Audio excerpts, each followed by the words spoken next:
Assalamualaikum warahmatullahi wabarakatuh. Kami dari kelompok 7 akan membahas tentang teori-teori etika dari bab 3. Sebelumnya, perkenalkan, nama saya Zindiani Romandoni dengan NIM 1908 1030 1009. Perkenalkan, nama saya Fatimah Zahra, NIM 1908 1030 1055.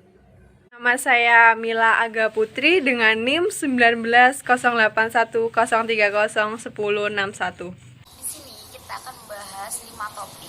Yang pertama, etika absolut versus etika relatif. Yang kedua, perkembangan perilaku manusia. Yang ketiga, beberapa teori etika. Yang keempat, etika abad ke-20. Yang kelima, teori etika dan paradigma hakikat manusia. Kemudian, yang pertama akan dijelaskan oleh teman saya. Ini saya akan menjelaskan tentang etika absolut versus etika relatif.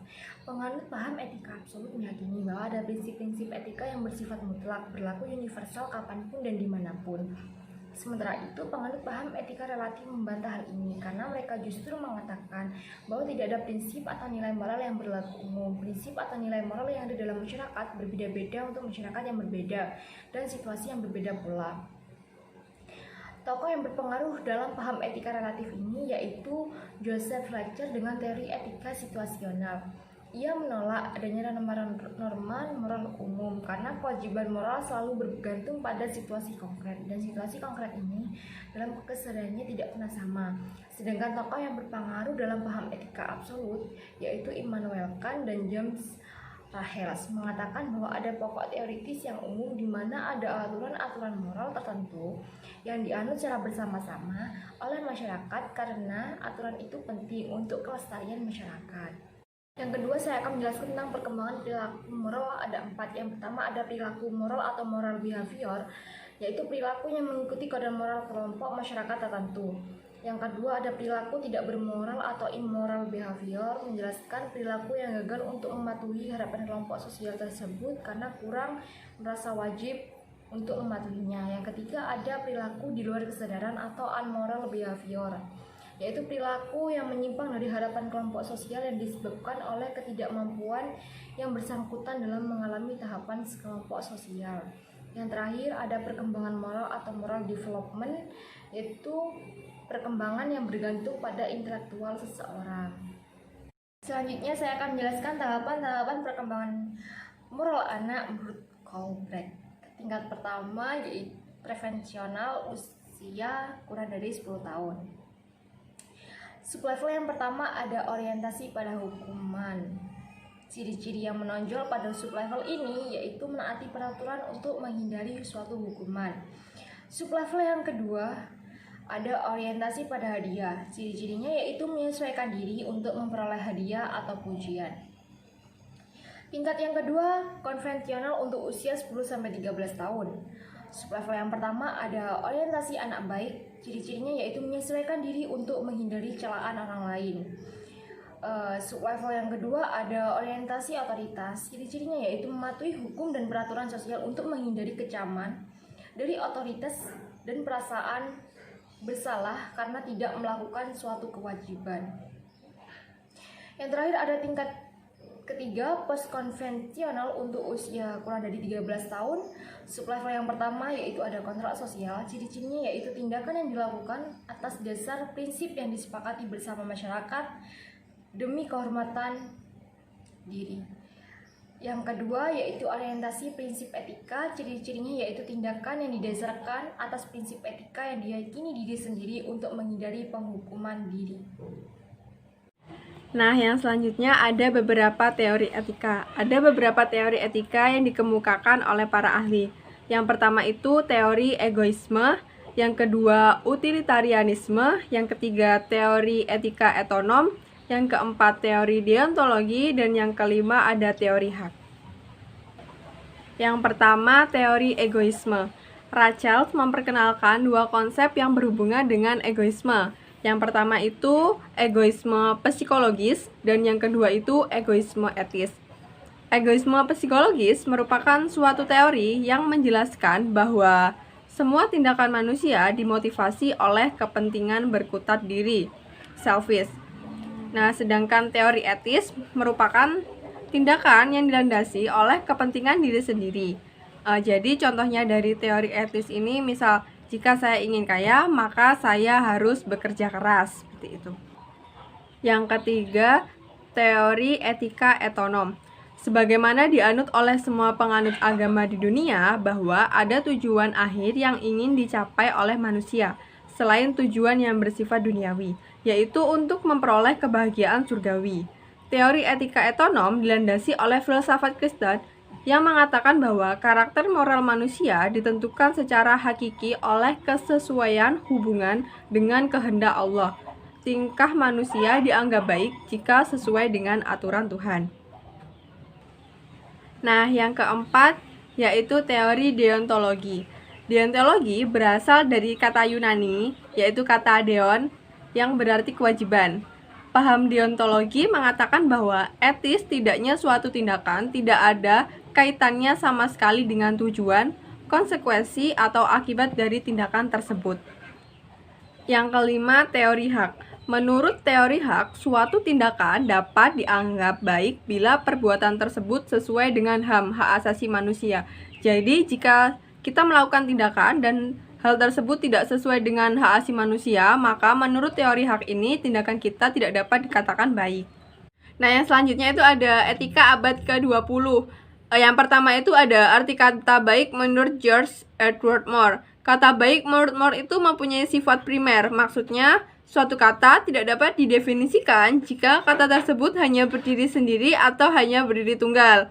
Kenapa tidak dapat didefinisikan? Karena kata tersebut itu tidak dapat dianalisis. Jadi pengertian baik menurut Moore itu adalah baik itu sendiri. Nah, yang kedua itu ada tatanan nilai Max. Ada 4 gugus nilai, di mana masing-masing ini berdiri sendiri dan berbeda satu dengan yang lainnya. Yang pertama itu adalah nilai-nilai sekitar enak dan tidak enak. Yang kedua, nilai-nilai vital. Yang ketiga, nilai-nilai rohani murni. Dan yang keempat, nilai-nilai sekitar Roh Kudus. Terus yang ketiga itu etika situasi menurut Joseph. Setiap kewajiban moral selalu bergantung pada situasi konkret. Itu adalah pernyataan dari teori ini. Maksudnya adalah, jadi misal kita melakukan suatu tindakan, maka tindakan yang kita lakukan itu bisa jadi salah pada kondisi tertentu dan juga bisa jadi benar pada kondisi tertentu. Yang keempat adalah pandangan penuh kasih menurut Iris. Iris menyatakan bahwa bukan kemampuan otonom yang menciptakan nilai, melainkan kemampuan untuk melihat dengan penuh kasih dan adil. Hanya pandangan yang adil dan penuh kasih yang menghasilkan pengertian yang betul-betul benar. Terus yang kelima itu ada pengelolaan kelakuan Skinner. Jadi Skinner mengatakan bahwa pendekatan filsafat tradisional dan ilmu manusia tidak memadai, sehingga yang diperlukan bukan ilmu etika, tetapi sebuah teknologi kelakuan. Terus yang keenam ada prinsip tanggung jawab Hans dan kegagalan etika Aladair. Yang pertama itu menurut Hans itu menekankan pentingnya rancangan baru yang berfokus pada tanggung jawab. Nah, menurut Alasdair ini, sedangkan kegagalan etika menurut Alasdair ini menyatakan bahwa etika pencerahan telah gagal ketika pencerahan atas nama rasionalisasi justru telah membuang apa yang menjadi dasar rasionalisasi setiap ajaran moral. Kita masuk ke bagian akhir, yaitu teori etika dan paradigma hakikat manusia. Berikut ini tabel tentang teori etika dan hubungannya dengan paradigma hakikat manusia dan kecerdasan. Yang pertama, egoisme. Yang pertama, teori egoisme. Penelaran teorinya, tujuan dari tindakan, kriteria etis, memenuhi kepentingan pribadi, tujuan hidupnya kenikmatan duniawi secara individu, hakikat manusia dan kecerdasannya, yaitu hakikat tidak utuh dengan kecerdasan PQ dan IQ. Yang kedua, utilitarianisme.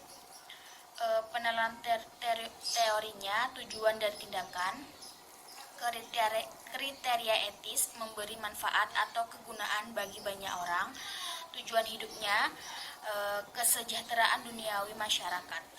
hakikat manusianya hakikat tidak utuh, dan kecerdasannya PQ, IQ, dan EQ.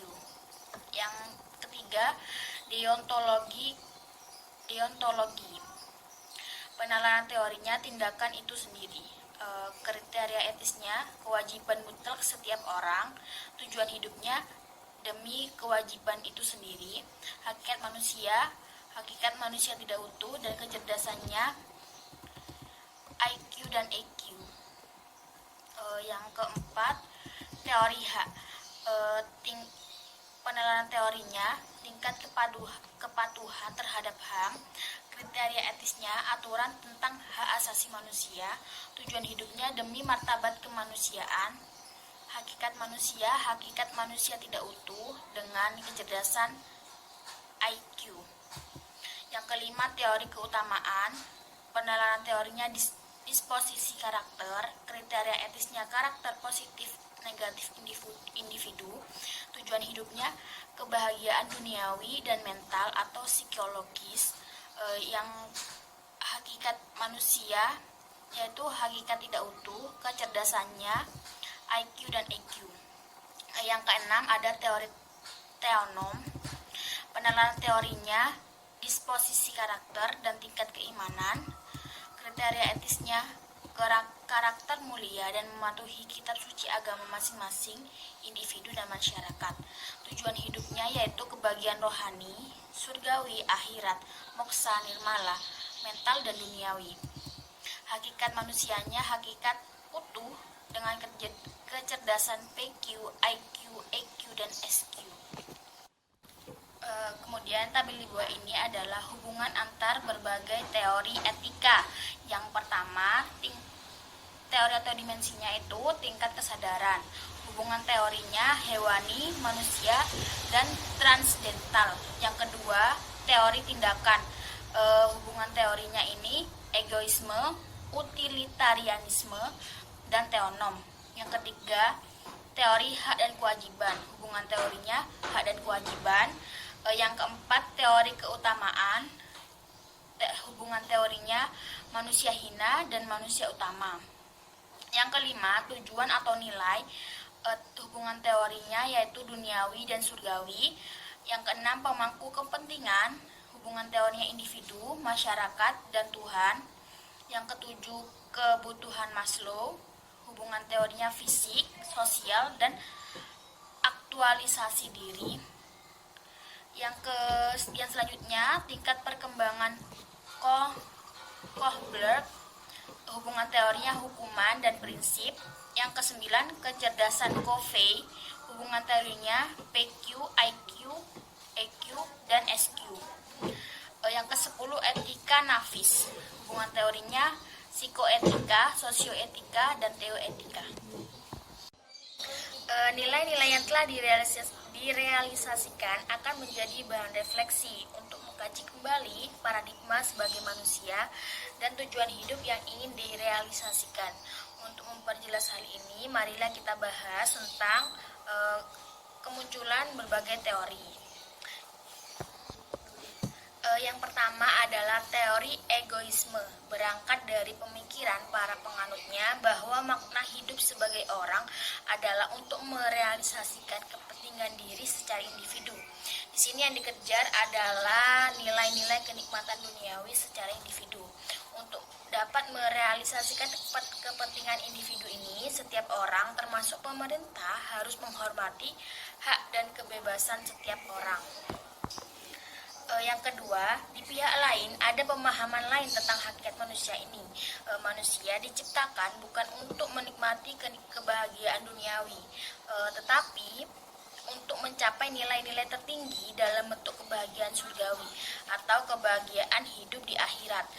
Pola pikir inilah yang melatar belakangi munculnya teori etonom, suatu kebahagiaan yang lebih menekankan pada pencapaian kebahagiaan di akhirat. Kemudian yang ketiga adalah teori utilitarianisme, juga dilandasi oleh pola pikir hakikat manusia untuk mencapai kebahagiaan duniawi. Sama seperti teori egoisme, kedua teori berbeda dalam hal penekanan kepentingan. Teori ini lebih menekankan pada kepentingan bersama atau kepentingan kelompok.